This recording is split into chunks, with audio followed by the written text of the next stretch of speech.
10절에서 16절입니다. 함께 합독하시겠습니다. 하나님께서는 성령을 통하여 이런 일들을 우리에게 계시해 주셨습니다. 성령은 모든 것을 살피시니 곧 하나님의 깊은 경륜까지도 살피십니다. 사람 속에 있는 그 사람의 영이 아니고서야 누가 그 사람의 생각을 알 수 있겠습니까? 이와 같이 하나님의 영이 아니고서는 아무도 하나님의 생각을 깨닫지 못합니다. 우리는 세상의 영을 받은 것이 아니라 하나님에게서 오친 영을 받았습니다. 그것은 하나님께서 우리에게 은혜로 주신 선물들을 우리로 하여금 깨달아 알게 하시려는 것입니다. 우리가 이 선물들을 말하되 사람의 지혜에서 배운 말로 하지 아니하고 성령께서 가르쳐 주시는 말로 합니다. 다시 말하면 신령한 것을 가지고 신령한 것을 설명하는 것입니다. 그러나 자연에 속한 사람은 하나님의 영에 속한 일들을 받아들이지 아니합니다. 그런 사람에게는 이런 일들이 어리석은 일이며 그는 이런 일들을 이해할 수 없습니다. 이런 일들은 영적으로만 분별되기 때문입니다. 신령한 사람은 모든 것을 판단하나 자기는 아무에게서도 판단을 받지 않습니다. 누가 주님의 마음을 알았습니까? 누가 그분을 가르치겠습니까? 그러나 우리는 그리스도의 마음을 가지고 있습니다. 아멘. 이 시간에는 성령을 받으라는 제목으로 말씀을 전하겠습니다. 제가 오래전에 이렇게 신앙생활 할 때 그때는 이렇게 뭐 은사 사역이라고 그렇게도 했지만은 어느 날 그 생각이 갑자기 들었어요. 이게 그리스도교라는 것이 결국 제일 중요한 것이 생명이구나. 성경 처음부터 끝까지 그 생명에 관한 말씀이구나. 그런데 지금 현재 뭐 예언이나 치유를 한다면서 남에게 상처를 주거나 그러한 것들, 남의 약한 부분들을 이렇게 들춰내거나 그렇게 한다는 것은 남 목멸감 받게끔 언행을 한다는 것은 생명하고는 아주 거리가 먼 일이구나. 그 생각이 번뜩 들었었어요. 그러면서 이 사역에 있어서 걸러내야 될 부분들이 많다. 정말 우리가 다른 사람 불편하게 한다거나 그 사람 동기가 사람을 맞는 동기가 생명을 살리는 것인데 오히려 그 생명을 억압하는 일들이 사역 가운데서 많이 일어나고 있구나 하는 그런 마음이 좀 들었었습니다. 그래서 기독교는 그리스도교의 목적은요 처음부터 끝까지 생명이라는 점입니다. 구원 안에 있는 것입니다. 그래서 구원이라는 것은 영적으로 이미 죽었던 사람이 다시 살아나는 일인데 이보다 더 큰 일이 우리 인생 가운데 뭐가 있겠습니까? 죽었다가 사는 것이 가장 큰 변화인데 그 변화 중에 변화를 우리가 받았다면 정말 구원을 받았다면 우리가 변화될 수밖에 없는데 안 변했다. 예전에 그 옛사람이 그대로 살아있다. 그것은 그 사람이 아예 죽어있는 상태인 것입니다. 구원을 받은 것이 아니라 구원이라는 것은 영적으로 죽은 상태에 있었던 사람이 살아나는 일인데 그 사람이 옛날의 그 악습들, 어두운 부분들이 아직도 정리가 되지 않았다. 그것은 그 사람이 아직도 구원받지 못하고 죽어있는 상태, 그것이라는 의미라는 것입니다. 성경적으로 봤을 때요. 그래서 사도 바울은 고린도 교회가 계속 시끄럽고 문제가 생기니까 오늘 이제 이 편지를 통해 가지고 그들에게 이야기를 책망을 하는 것이 너무 한탄스러운 것이죠. 왜 교회 와서 그렇게 시끄럽게 하고 분란을 일으키느냐. 그러면서 너희들이 구원받았다고 생각하면서도 옛날 세상에서 했던 행동 그대로 와서 똑같이 하게 된다면 하나도 달라질 것이 없는데 그걸 가지고 너희들이 구원받았다. 즉 성령 안에서 거듭났다고 어떻게 말할 수 있겠냐는 것입니다. 그래서 사도 바울은 진짜 사람이 변하기 위해서는 육적인 그런 삶의 방식, 존재하는 방식에서 영적인 방식으로 완전히 건너가야 되는데 애굽에서 말하자면 홍해를 건너가지고 가나안으로 이렇게 해서 들어가듯이 그렇게 건너가야 되는데 그것이 완전한 본질적인 변화고 근본적인 변화고 우리 신앙의 궁극적인 목적인데 너희들이 그걸 지금 못하고 있다는 것입니다. 근데 이것이 다만 고린도 교회에만 해당되는 이야기가 아니고 지금 이 시대의 모든 교회를 향해서도 또한 하는 이야기인 것입니다. 성경에서 주시는 말씀은 그 시대에만 향한 말씀이 아니라는 것이죠. 요한계시록을 보면은 사도 요한이 주님으로부터 계시를 받아가지고 7교회에다가 편지를 보냅니다. 그럼 그 편지의 내용이 그 7교회에만 해당되는 것이 아니고 7이라는 숫자는 충만한 숫자이지 않겠습니까? 그러니까 지금 이 세상의 모든 교회를 향해서 하는 이야기라는 것입니다. 10절에서 11절을 함께 읽으시겠습니다. 자, 시작. 하나님께서는 성령을 통하여 이런 일들을 우리에게 계시해 주셨습니다. 성령은 모든 것을 살피시니 곧 하나님의 깊은 경륜까지도 살피십니다. 사람 속에 있는 그 사람이 영이 아니고서야 누가 그 사람의 생각을 알 수 있겠습니까? 이와 같이 하나님의 영이 아니고서는 아무도 하나님의 생각을 깨닫지 못합니다. 하나님께서 하신 일이 무엇입니까? 우리가 성경을 창세기 쭉 읽어보면은 맨 처음에 인간을 창조하셨습니다. 그런데 그 창조한 인간이 얼마 가지 않아서 금방 타락을 했어요. 선악과를 따먹으면서 금방 타락을 하게 됐습니다. 그러니까 하나님은 그 후로도 계속해서 선악과를 따는 인간들, 그 타락해버린 인간들이 구원을 위해서 하나님께서 일을 계속 하고 계신 것입니다. 그래서 구원을 위해서 일하고 계신 것, 이것은 하나님만이 하실 수 있는 일이고 또한 하나님께서 성령을 통해서 지금 하시는 일이라는 것입니다. 그래서 하나님의 일은 성령이 아니고서는 그 누구도 분별할 수 없는 것이고 절대 이해할 수가 없는 거예요. 그래서 하나님께서 하시는 일이 우리 안에 성령께서 계시지 않으면 이해가 안 된다는 것입니다. 그래서 예수님 시대의 사람들이, 유대인들이 왜 십자가를 지냐, 십자가라는 것은 저주를 의미하는 것이다 하면서 이해를 못하지 않았습니까? 그래서 유대민족들이 생각했을 때는 십자가는 도대체 이해 안 되는 거예요. 어떻게 메시아가 십자가에서 죽을 수가 있냐.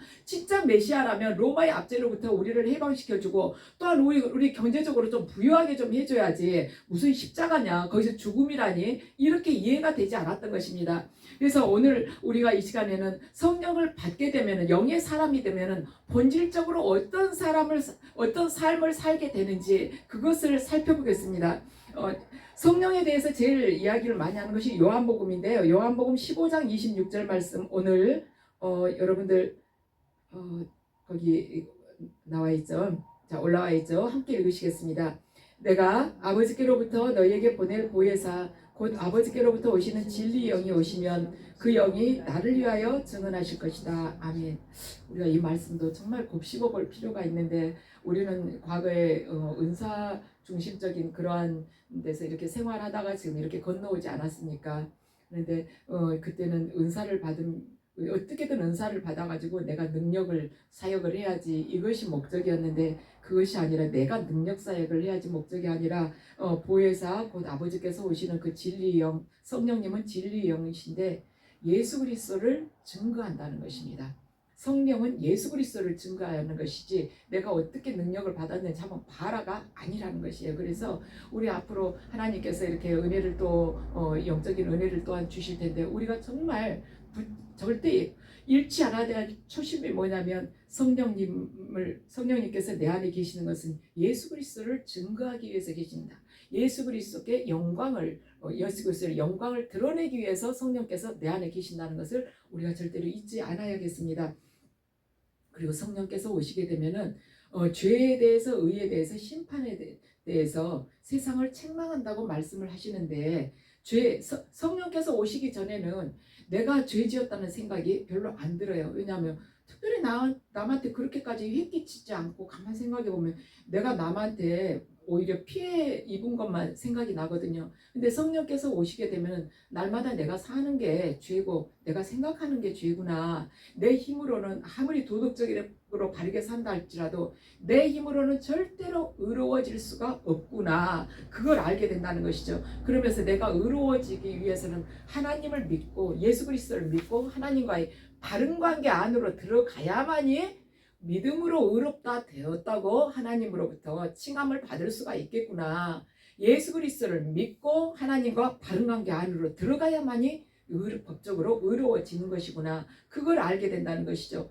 그리고 이 땅에 예수님께서 오셨는데 이 예수 그리스도의 이름을 부르면은 구원을 받는다고 했는데 그 이름을 거부하는 자들에게는 심판이 임하는구나. 그래서 구원이라는 그 단면 반대쪽에는 심판이 있는 것이구나. 구원이 있다면 반드시 심판이 있고 예수 그리스도를 당신의 친아들을 그 독생자를 이 땅에 보내주신 하나님께서 우리에게 구원을 모두가 영원한 멸망하지 않고 영원한 생명을 얻게끔 하시기 위해서 예수 그리스도를 이 땅에 보내주셨는데 그를 믿으면 구원이고 믿지 않으면 심판이구나. 이 둘 중에 한 가지 길로 우리가 갈 수밖에 없는 것이구나. 그게 성령이 우리 안에 오시면은 그때부터 깨달아진다는 것입니다. 자, 6장 우리 요한복음 6장 잠깐만요. 잠깐 16장 13절 말씀 제가 읽겠습니다. 요한복음 16장 13절 말씀입니다. 16장 13절.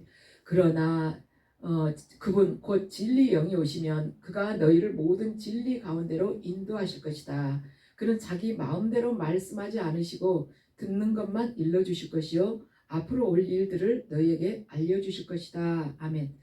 예수님께서는 아버지로부터 들은 것을 이야기하셨고 또한 또 예수님께서 말하자면 우리에게 주신 말씀을 예수님께서 아버지로부터 들은 말씀을 우리들에게 전해주셨는데 성령께서 우리 안에 오시게 되면은 예수님께서 주신 그 말씀들이 다 기억나게 하시고 그 말씀대로 살려고 우리가 다른 존재로 계속 변화돼야지 하는 이러한 말하자면 소망, 이러한 열망을 우리에게 준다는 것입니다. 그래서 옛날 같으면 그 말을 들었으면 내가 화가 확 치밀어 오를 수 있는데 지금은 보면은 내가 아무렇지 않은 거예요. 그리고 화가 나지가 않는 거예요. 언제 내가 조금씩 변한 것 같았는데 그렇게 변해져 가지고 있어요. 참 그런 감정을 잃어버린 사람처럼 그렇게 변해가지고 있는 것입니다. 성령께서 내 안에 오시면서 나를 다른 존재로 이렇게 서서히 변화시켜 주셨다는 것입니다. 내가 변하려고 애쓰는 것이 아니라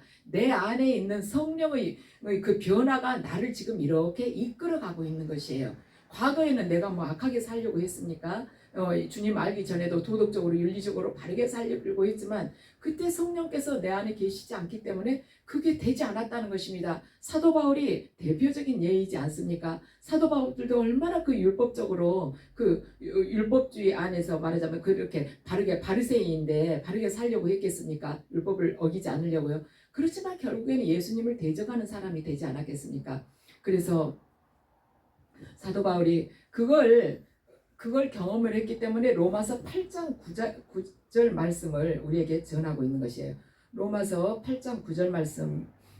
만일 너희 속에 하나님의 영이 거하시면 너희가 육신에 있지 않고 영에 있나니 누구든지 그리스도의 영이 없으면 그리스도의 사람이 아니니라. 아멘. 그래서 참 이 말씀이 우리에게 굉장히 부담도 가면서 두려운 말씀이죠. 너희 속에 성령께서 계시지 않으면 너희가 성령께서 계시지 않으면 너희가 육신에 있고 성령이 너희 안에 계시다면은 너희가 육신에 있지 않고 영에 있다는 것입니다. 그래서 우리가 교회 생활을 이렇게 하지만은 육적인 경우들을 너무 많이 보지 않습니까? 그 인간적인 것 그렇게 살아가지고 세상 사람하고 전혀 구분되지 않는 그런 인간적인 것들, 육적인 것들을 많이 바라봤을 때 왜 저럴까 하지만은 그 안에 성령께서 계시지 않고 그가 육에 있기 때문에 그렇게 머무를 수밖에 없다는 것입니다. 그래서 사도 바울도 사실은 예수님을 만나기 전까지는 오히려 그리스도인들을 잡아서 박해했던 사람인데 지금 예수님을 만나고 나니까 지금 이런 말을 하는 거예요. 너희 속에 하나님의 영이 거하시면 너희가 육신에 있지 않고 영에 있나니 누구든지 그리스도 영이 없으면 그리스도의 사람이 아니라고 단언을 하는 것입니다.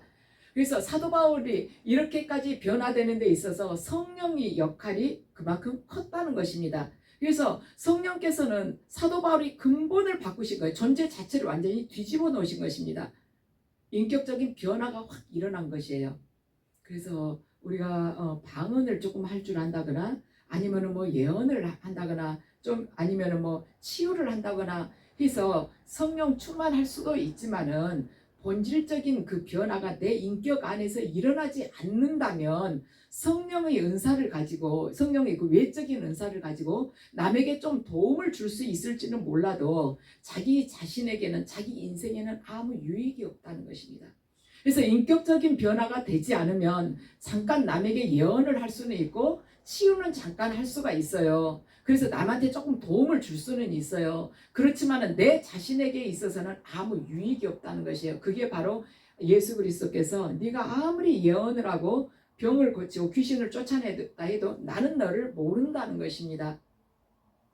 두려운 일이죠. 그래서 사도 바울은 오늘 그 고린도 교회를 통해서 그러는 것이에요. 영적인 변화가 일어나야만이 교회가 바뀌는 것이다. 교회는 그런 영적인 변화에 목마른 사람들이 모이는 곳이다. 우리 시온산 교회도 지금 교회 이전한다고 하면서 이전하고 추석도 전에는 명절이 끼고 그래가지고 지금 잠깐 전도가 조금 느슨해졌죠. 그런데 우리가 이게 길어지면은요, 우리는 꼭 그 개구리가 미지근한 물에 있다가 물을 점점 데워도 모르고 거기서 헤엄치다가 그냥 익어서 죽는 것처럼 우리 모두가 영적으로 죽게 되는 것입니다. 그래서 이게 너무 이 편한 생활이 당연한 것처럼 여겨지는 것이고 이제 다시 전도하려면 아이고 어떻게 하지 이렇게 되는 것이에요. 그래서 영적인 변화 우리 안에 하나님께서 영적으로 정말 다시 쟁기질을 해서 뜨거운 불을 우리에게 다시 주시기를 원하시는데 그 변화 그 은혜를 받기 위해서는 우리가 그 은혜 받을 만한 그릇으로 준비가 되어 있어야 된다는 것이에요. 우리 그 사랑들이 식어서는 안 된다는 것입니다. 그래서 이번 주부터는 다시 전도에 다시 강하게 불을 붙이고 또 하나님께서 우리에게 주신 그 비전을 향해서 달려가겠습니다. 자, 12절 말씀 함께 읽으시겠습니다. 12절 말씀이요. 시작. 우리는 세상의 영을 받은 것이 아니라 하나님에게서 오신 영을 받았습니다. 그것은 하나님께서 우리에게 은혜로 주신 선물들을 우리로 하여금 깨달아 알게 하시려는 것입니다. 하나님께서 은혜로 주신 선물들을 영적인 변화가 내 안에서 일어나면 성령께서 우리 안에 오시면은 내 안에 하나님께서 은혜로 주신 것들이 그때 알아진다는 것이에요. 내가 성령 안에서 거듭나가지고 내 안에 성령께서 계시면 그런 영적인 정말 놀라운 사건들이 일어나게 된다면은 내 안에 어떤 변화가 일어나는지 하나님의 영이 계시니까 하나님께서 하시는 일, 하나님께서 주신 은혜가 이제 깨달아지고 알아진다는 것입니다. 그 사람 속에 있는 영이 아니고서야 그 사람에 대해서 어찌 알겠느냐 했듯이 하나님의 영이 아니고서야 하나님께서 우리에게 주신 선물과 그 은혜를 어찌 알겠냐는 것입니다. 그래서 우리는 은혜를 받을 자격이 있어서 자격을 준 것이 아니라 은혜라는 것은 받을 자격이 없는 사람한테 주어진 것입니다. 구원이란 받을 자격이 없는 인간에게 주어진 최대의 사건이요 놀라운 은혜인 것입니다. 그래서 그 구원을 하나님께서 우리에게 주셨는데 그 구원을 받고 나면 어떻게 되느냐, 모든 일에 감사하게 되는 것이죠. 왜냐하면 죽었다 사람이 살아난 것보다 더 큰 극적인 변화가 어디가 있습니까? 근데 그런 변화를 받을 수 있는 그 은혜를 입었잖아요.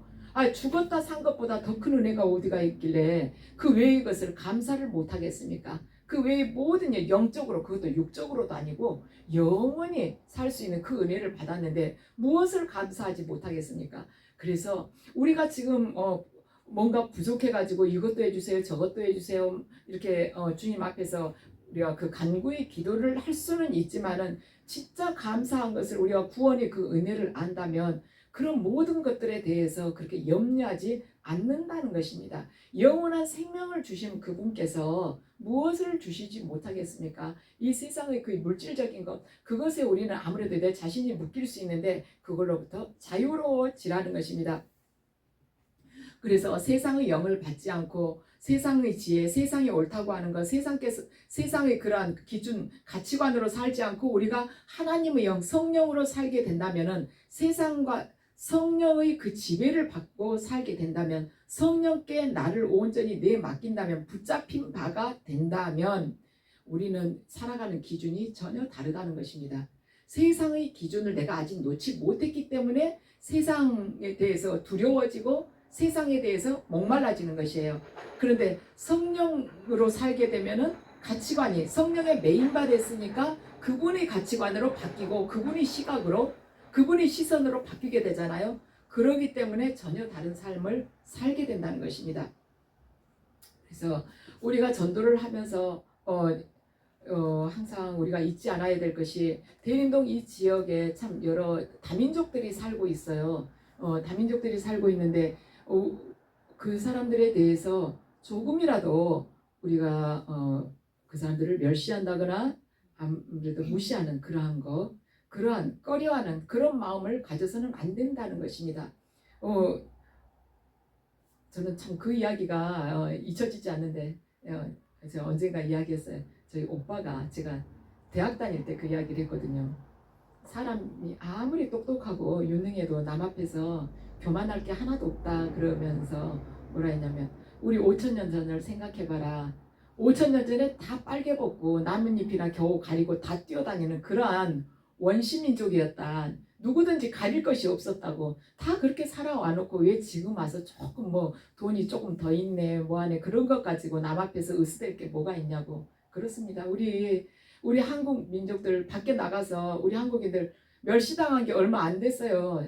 최근까지도 지금도 여러분들 보세요. 영국이나 이런 데서 인종차별 받는 거 보면은 참 많이 마음이 아프잖아요. 바르게 산다고 하지만은 그 내면을 바라보지 않고 다만 유색인종이라는 것 가지고. 그런데 우리가 이 대림동 지역에 이 한국 땅에 온 정말 그 어려운 국가의 그러한 국민들을 우리가 무시를 해서는 안 된다는 것입니다. 우리도 어려우니까 중동지방에 가가지고 거기서 건설업에 참여했었고 또 독일에 가서 간호사로 독일 광부로 파병돼가지고 그렇게 되지 않았습니까? 그런데 그때 독일 간호사들이 한 게 뭡니까? 여러분들 국제시장이란 영화 보시면은 거기 나올 거예요. 독일에 가서 간호사들이 시체 닦는 일들을 했었습니다. 광부들은 저 지하 뭐 50m, 100m 갱도까지 내려가가지고 하다가 갱도 무너지면 또 다 죽은 게 뭐 보통이었었죠. 우리 한국에서 생각하기에는 막 외국 가서 살면서 이렇게 달러 보내면 막 대단한 일 한 것 같지만 그렇지 않습니다. 죽은 시체를 닦고 있었어요. 그런 일들을 했었습니다.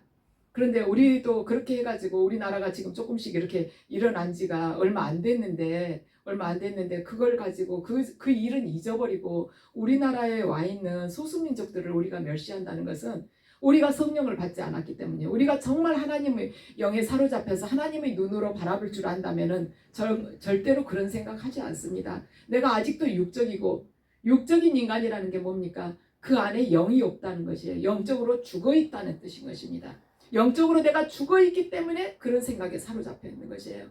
그래서 저와 여러분들이 나가서 전도를 하더라도 그 영혼들 하나님 안에서 다 하나이지 않습니까? 유대인이고 헬라인이고 무슨 차이가 있겠습니까? 우리들이 뭐 지금 뭐 한국에 대해서 조금 뭐 한류 이렇게 저기 하는 것이지 뭐 얼마나 됐다고요. 지금도 어려운 사람들 많지 않습니까? 그래서 우리가 하나님의 눈으로 바라보자는 것입니다. 하나님의 눈으로 바라봤을 때는 우리들이나 그 사람들이나 다 죄인들일 뿐이에요. 다 하나님의 은혜가 필요한 죄인들일 뿐인 것입니다. 다만 우리는 용서받은 죄인이고 그분들은 아직 하나님을 모르시기 때문에 용서가 필요한 죄인이라는 그것뿐이라는 것입니다. 그래서 우리가 이제는 우리들이 이제 기준이 바뀌고 영적인 기준으로 그 본질적인 기준으로 바뀌면서 세상에서 바라보는 가치관이나 질서와 전혀 다르게 살아가자는 것입니다.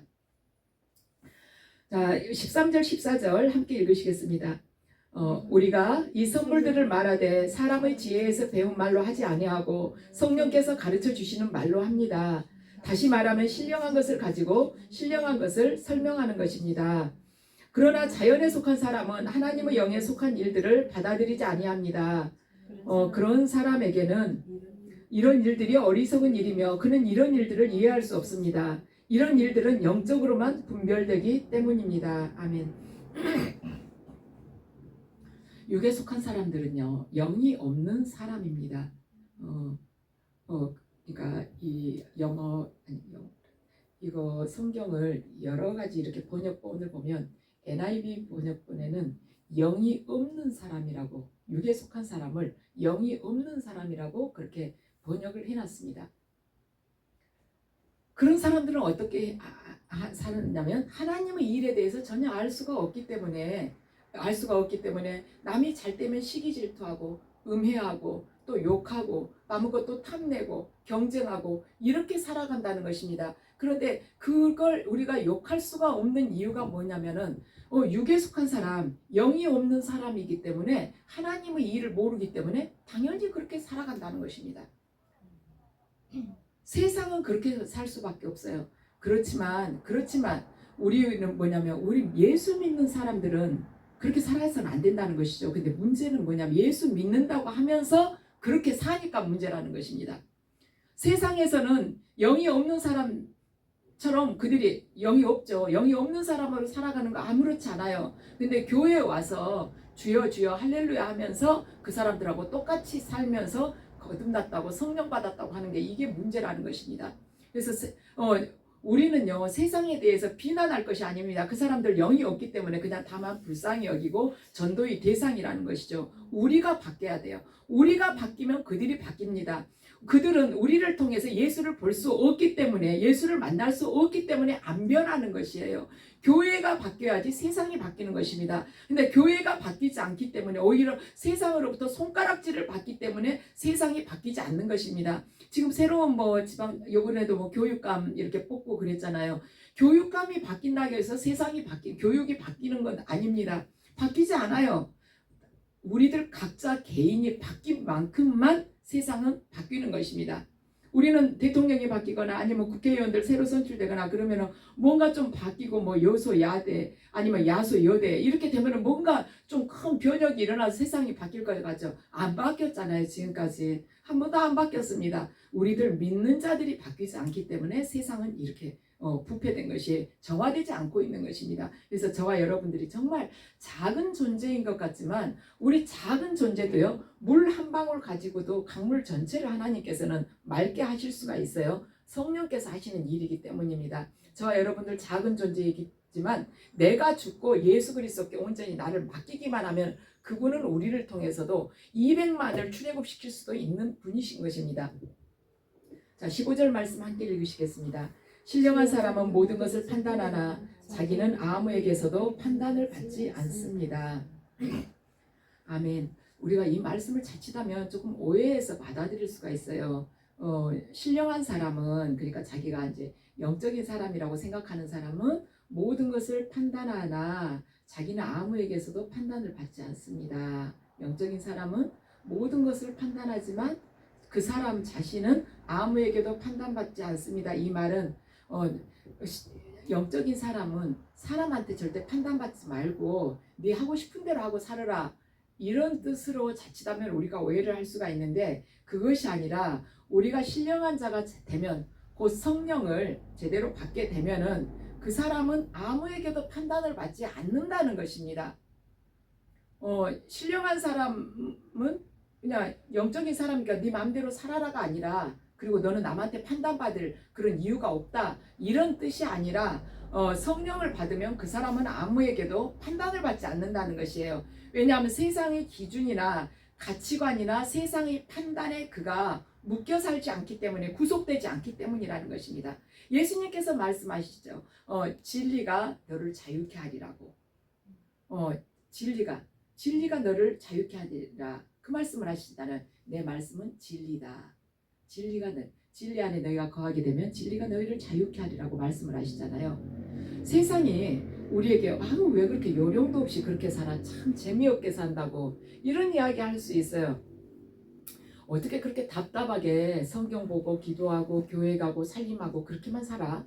이렇게 말을 할 수가 있는 것이죠. 그래서 어떻게 그렇게까지 요령이 없어 이렇게 이야기를 할 수가 있는 것입니다.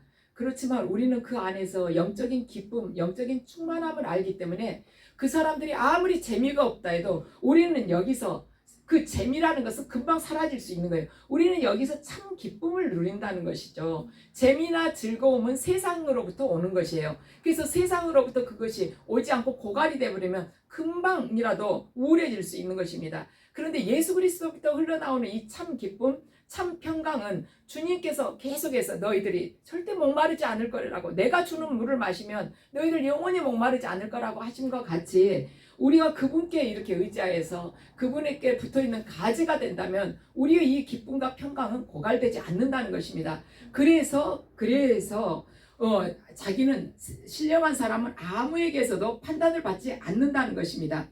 세상은 우리에게 너 왜 그렇게 바보처럼 살아 해도 우리는 절대 스트레스 받지 않습니다. 그들로부터 판단을 받지 않아요. 왜냐? 내 말이 너희 안에 거하면 너희가 내 제자가 되고, 또 너희가 진리를 알지니 너희가 진리가 너희를 자유케 한다고 했습니다. 그래서 주님의 말씀이 바로 진리이고, 성령께서는 진리의 영인데 그 안에 머물게 되면은 우리의 영혼이 자유롭게 된다는 것이에요. 세상에 어떠한 잣대를 가지고도 요즘 흐름은 그것이 아니야, 요즘 트렌드는 이거야 하고 아무리 이야기를 한다 할지라도 우리는 영원한 진리가 무엇인 줄을 알기 때문에 거기에 구속되지 않고 항상 내 영혼이 자유로워질 수가 있다는 것입니다. 자, 16절 말씀입니다. 누가 주님의 마음을 알았습니까? 누가 그분을 가르치겠습니까? 그러나 우리는 그리스도의 마음을 가지고 있습니다. 아멘. 우리가 하나님 앞에서 우리가 하나님을 가르칠 수가 있어요? 아니죠. 육적인 사람이 절대로 영적인 사람을 가르칠 수가 없다는 것입니다.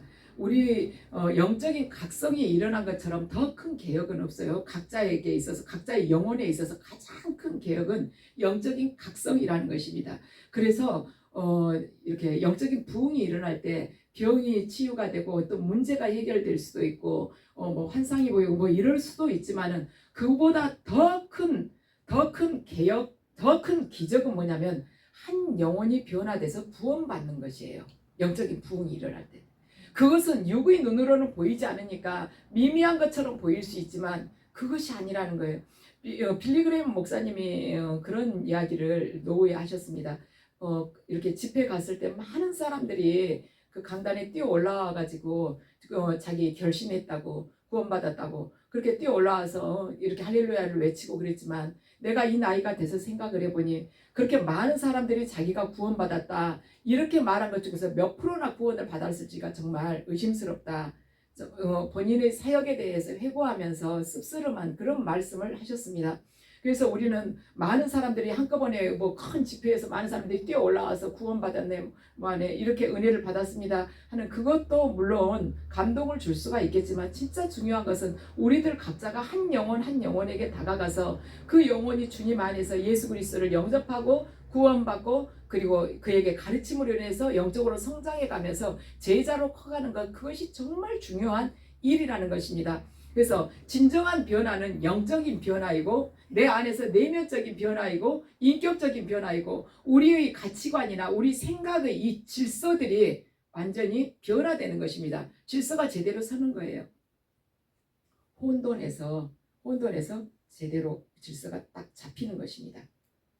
그래서 그리스도인이 아니고서는 이 세상이, 그리스도인만이 이 세상이 보았을 때 정말 특별하게 변화됐다 하고 말할 수 있는 대상인 것이에요. 그래서 세상 사람들이 우리들을 보았을 때 저 사람 어쩌면 저렇게 변화가 될 수 있어? 완전히 근본이 바뀌었네 하고 말할 수 있는 그런 자들로 살아가자는 것입니다. 그렇게 되기 위해서는 우리가 영적으로 변화가 돼야 돼요. 영적으로. 성령의 메인바가 되어야 된다는 것이죠.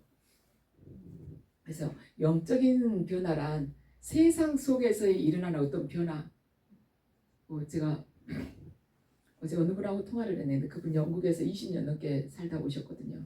근데 오셔가지고 보시고는 너무너무 많이 변화됐다고 그러시면서 한국이 이렇게까지 바뀌었다고 그러면서 가기 싫다고 그 이야기를 하시는, 그렇게 많이 변화됐다는. 그래서 제가 그랬어요. 지금 뭐 20년만이 문제가 아니라 몇 년만 지나도, 한 4, 5년만 지나도 한국이 급격하게 변화가 되고 있는 것이 느껴진다고. 그런데 영적인 사건이라는 것은 이 세상이 변화되는 것, 좀 더 편리하게 되는 것, 이것하고는 비교할 수 없는 거룩한 변화라는 것입니다. 세상 속에서는 거룩이라는 말을 거의 사용을 하지 않아요. 오직 이 기독교 안에서 거룩이라는 말이 사용이 되는 것입니다. 세상 속에서 누가 그렇게 거룩하다는 말을 씁니까? 농담할 때나 쓰는 것이죠. 거룩이란 하나님의 근본이기 때문에, 하나님의 속성 자체가 거룩이기 때문에 우리가 변화되지 않으면 세상 사람들은 거룩이 뭔지를 모르는 것입니다. 그리스도인들이 근본적으로 본질적으로 이거의 변화가 됐을 때 저걸 보고 거룩이라고 하구나. 그렇게 이야기를 한다는 것이죠. 그래서 우리가 이러한 변화들을 한 사람 한 사람 조금씩이라도 정말 하루에 손톱만큼씩이라도 이렇게 변화가 되게 된다면은 그들이 교회로 오게 될 것이 진짜 빛이 저기 안에 있구나. 교회가 바로 세상의 등불이구나. 그걸 보게 된다는 것이죠. 그래서 교회란 원래 성령 공동체로 예수 그리스도께서 세우신 것입니다. 그래서 저와 여러분들이 성령의 사람이 돼야 될 책임과 의무가 있는 거예요.